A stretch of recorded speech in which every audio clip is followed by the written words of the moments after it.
Hello friends, welcome back to my channel Devshravani রান্নাঘর। আজকের recipe একটা অন্যরকম রেসিপি, চিকেন ভর্তা। দেখো এখানে সব কিছু রেডি করে নিয়েছি। তো যা যা নিয়েছি দেখতে পাচ্ছ, কে নিয়েছি। চিকেনটাকে একটু থেতো করে নিয়েছি, আর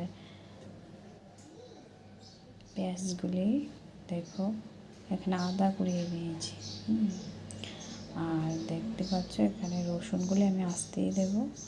আর দেখো পেঁয়াজগুলি আমি কীরকমভাবে এগুলি কুচি করে নিয়েছি।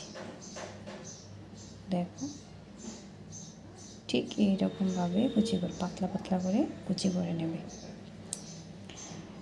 তো এখানে আমি মোটামুটি সব কিছু রেডি করে নিলাম। তো এখন কড়াইতে একটু হালকা পরিমাণ তেল দিয়ে শুকনো লঙ্কাগুলিকে ভেজে নামিয়ে নেব। তো ইম্পর্টেন্ট কথা হলো যে চিকেন ভর্তাটা করতে গেলে জল ছাড়া করতে লাগে। একদমই জল ব্যবহার করব না, তেলও ব্যবহার করব না।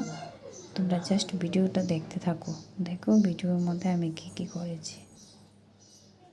তো শুকনো লঙ্কাগুলিকে ভালো করে ভেজে নিয়েছি, তারপর এগুলিকে নামিয়ে নেব। তো কড়াইয়ের মধ্যে আমি একটু তেল রাখবো না, ওইগুলো আমি সরিয়ে নেব। তো এখানে আমি চিকেনটাকে নিয়ে দেখো কি করছি, কড়াইতে এভাবেই দিয়ে দিলাম। তারপর এখানে আদা দেব, রসুনটাও থেতো করে নিয়েছিলাম, সবগুলি একসাথে দিয়ে আমি 10-15 মিনিটের মতো ঢেকে রাখবো। তো দেখো এখানে এগুলি সবগুলি আমি দিয়ে দিচ্ছি।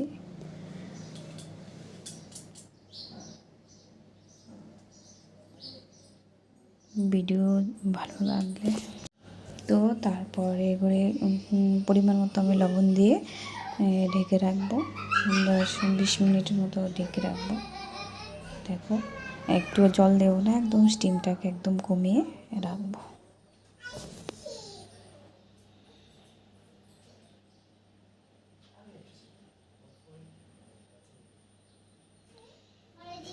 ভিডিওগুলি ভালো লাগলে please like, share and comment করবে, চ্যানেলটাকে সাবস্ক্রাইব করে দেবে। তো আমি এগুলিকে ঢেকে রাখলাম।